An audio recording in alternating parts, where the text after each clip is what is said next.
Hi, வாங்க நம்ம இப்போ ஏபிஐ டெஸ்டிங்கை பற்றி பார்க்கலாம். அதுக்கு முன்னாடி சேனலை லைக் பண்ணுங்கள், ஷேர் பண்ணுங்கள், சப்ஸ்கிரைப் பண்ணுங்கள். வாங்க வீடியோக்குள்ளே போகலாம்.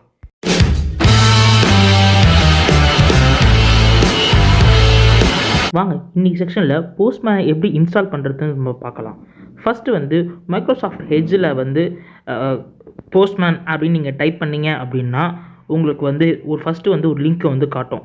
அந்த லிங்க்கை கிளிக் பண்ணிங்க அப்படின்னா உங்களுக்கு வந்து போஸ்ட்மேன் வெப்சைட்குள்ளே போகும். அங்கேருந்து நீங்கள் போஸ்ட்மேனை வந்து டவுன்லோட் பண்ணலாம். ஓகேவா? இது உங்கள் சிஸ்டத்துக்கு ஏற்ற மாதிரி டவுன்லோட் பண்ணிக்கலாம். என் சிஸ்டம் வந்து 64 பிட்டு. ஸோ நான் வந்து விண்டோஸ் 64 பிட்டை வந்து நான் வந்து டவுன்லோட் பண்ணிக்கிறேன். அதே போஸ்ட்மேன் வெப்சைட்டில் போய்ட்டு நீங்கள் வந்து க்ரியேட் பண்ணிக்கலாம் அக்கௌண்ட்டை. ஒன்று நீங்கள் வந்து இமெயில் ஐடி, யூசர் நேம், பாஸ்வேர்ட்லாம் கொடுத்து க்ரியேட் பண்ணிக்கலாம். அப்படி இல்லைனா ஜிமெயில் மூலிமா நீங்கள் லாகின் பண்ணிக்கலாம். நான் ஜிமெயில் மூலிமா லாகின் பண்ணிக்கிட்டேன்.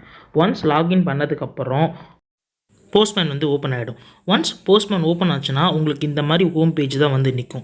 அதில் வந்து rest API basics, integration testing basics, API documentation, API scenario testing, data visualisation, authentication methods, some common APIs அதெல்லாம் இருக்கும். காமன் ஏபிஐஸ்னால் என்னென்னு சொல்ல வரேன் பார்த்தீங்கன்னா, ஜோகோட காமன் ஏபிஐஸ் இருக்கும். அந்த மாதிரி என்னதெல்லாம் காமன் ஏபிஐஸ் இருக்கோ அதெல்லாம் வந்து கீழே வந்து லிஸ்ட் பண்ணியிருப்பாங்க. நீங்கள் வேணும்னா யூஸ் பண்ணி கூட பார்த்துக்கலாம்.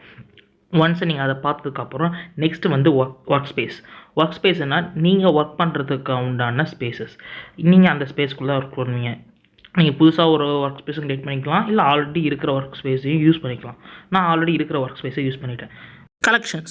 கலெக்ஷன்ஸ் பார்த்தீங்கன்னா ஒரு குரூப் மாதிரி நம்ம கிட்ட இருக்க ஏபிஐஸ் எல்லாம் வந்து ஒரே கலெக்ஷனாக ஃபார்ம் பண்ணணும் அப்படின்னா, ஒரே குரூப்பாக நம்ம ஃபார்ம் பண்ணணும்னா அந்த கலெக்ஷன்ஸ் யூஸ் பண்ணலாம். அப்புறம் ஏபிஐஸ் நமக்கு ஏபிஐ ஏதாவது க்ரியேட் பண்ணணும் அப்படின்னா இந்த இடத்த யூஸ் பண்ணி நம்ம க்ரியேட் பண்ணிக்கலாம். நெக்ஸ்ட்டு பார்த்தீங்கன்னா என்விரான்மெண்ட்ஸை போய் பார்த்தீங்க அப்படின்னா நம்மளுக்கு நிறைய என்விரான்மெண்ட்ஸ் இருக்கும் டெஸ்டர்ஸ்க்கு.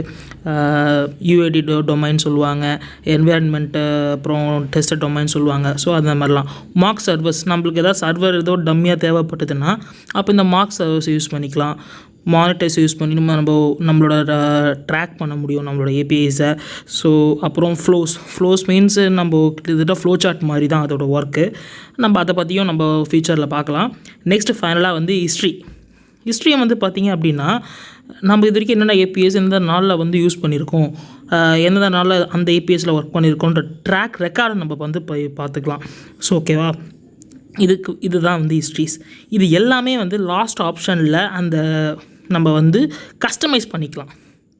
ஒரு நம்மளுக்கு எதுதான் தேவை, சப்போஸ் மானிட்டர் தேவையில்லை, இல்லை எனக்கு மார்க் சர்வீஸ் தேவையில்லை அப்படின்னு நீங்கள் டிசைட் பண்ணிங்க அப்படின்னா அதுக்கேற்ற மாதிரி நம்ம டாகுல் பட்டன் இருக்கும், அது நம்ம யூஸ் பண்ணி நம்ம மாற்றிக்கலாம். அந்த மாதிரி இப்போது நம்ம who can access this work பிளேசஸ்ன்னு இருக்கும். அது வந்து நம்ம யார் ஆக்சஸ் பண்ணணுன்றதையும் டிசைட் பண்ணிக்கலாம். அதுக்கேற்ற சம் அப்கிரேடட் வெர்ஷன்ஸும் இருக்குது. நம்ம வேணும்னா காசு கொடுத்து அப்கிரேடும் பண்ணிக்கலாம். சர்ச் போஸ்ட்மேனில் நீங்கள் இதுக்கு முன்னாடி ஏதாவது ஏபிஎஸில் ஒர்க் பண்ணியிருப்பீங்க, அது உங்கள் கலெக்ஷன்ஸில் இருக்கும். அந்த ஏபிஎஸில் வேணும் அப்படின்னா நீங்கள் சர்ச்சில் கொடுத்து சர்ச் பண்ணி எடுத்துக்கலாம்.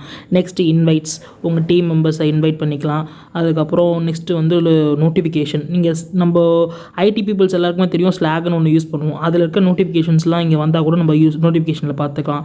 நெக்ஸ்ட்டு உங்கள் அக்கௌண்ட்டு நம்ம வந்து வெரிஃபை பண்ணுறது இந்த இடத்துல தான். மறுபடியும் அந்த அப்கிரேடில் கிளிக் பண்ணிங்கன்னா அந்த சில ஆப்ஷன்ஸ்லாம் நம்ம யூஸ் பண்ணிக்க முடியும் அப்கிரேட் பண்ணிங்க அப்படின்னா. ஸோ இந்த மாதிரி ஆப்ஷன்ஸ்லாம் வந்து போஸ்ட்மேனில் வந்து அவைலபிளாக இருக்குது. நெக்ஸ்ட்டு நம்ம பார்க்க போகிறது வந்து ரெக்வஸ்ட் செக்ஷன். இந்த ரெக்வஸ்ட் செக்ஷனில் ஒரு ஆட் ரெக்வஸ்ட் நம்ம கொடுத்துட்டோம் அப்படின்னா ஒரு ரெக்வஸ்ட் செக்ஷன் வந்து க்ரியேட் ஆகிடும். ஓகேங்களா? நம்மளுக்கு தேவையான ஏபிஐஸ் அங்கே நீங்கள் போஸ்ட் பண்ணிவிட்டு சென்ட் பட்டன் கொடுத்தீங்க அப்படின்னா அதுக்கு உண்டான ரெஸ்பான்ஸும் கிடைக்கும். கீழே கன்சோல்லையும் நம்மளோட டீட்டெயில்ஸை வந்து நம்ம செக் பண்ணி பார்த்துக்கலாம். ஓகேங்களா?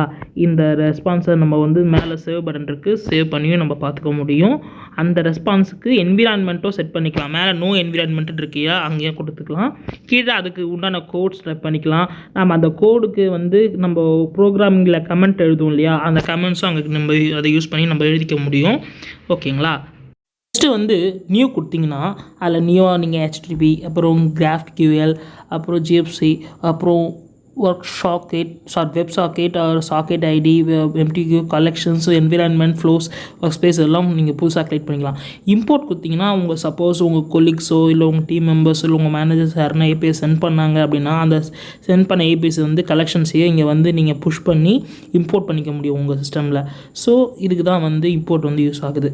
ஓகேங்களா, இதெல்லாம் நம்ம ப்ராக்டிக்கலாக செஞ்சு பார்க்கலாம். அடுத்தடுத்த வர வீடியோஸில் வந்து நான் உங்களுக்கு போஸ்ட் பண்ணுறேன்.